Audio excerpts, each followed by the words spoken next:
Chapter 1. Where'er you walk, cool gales shall fan the glade. Trees where you sit shall crowd into a shade.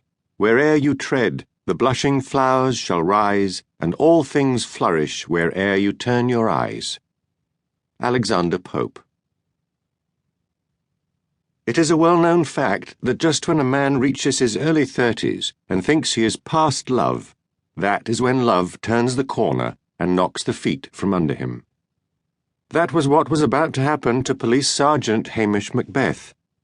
But on a particularly fine sunny day, when the mountains of Sutherland in the northwest of Scotland stood up blue against the even bluer sky, and not a ripple moved on the surface of the sea loch in front of the village of Loch Dhu, he was blissfully unaware of what the fates had in store for him.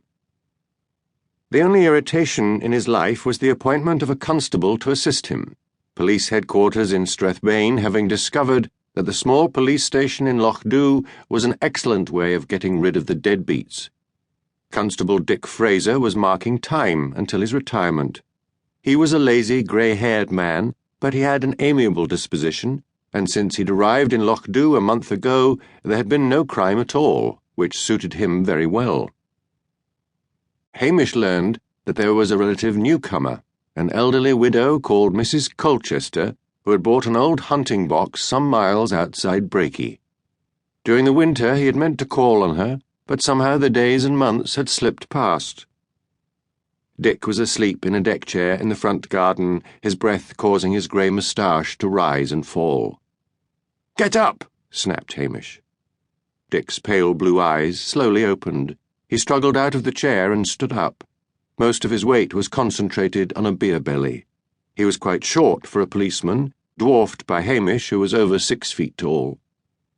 "What's up?" he asked sleepily. "We're going to call on a newcomer, a Mrs. Colchester."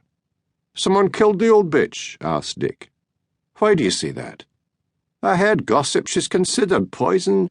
Bad, nasty mouth on her, and she's got 2 grandchildren from hell living with her.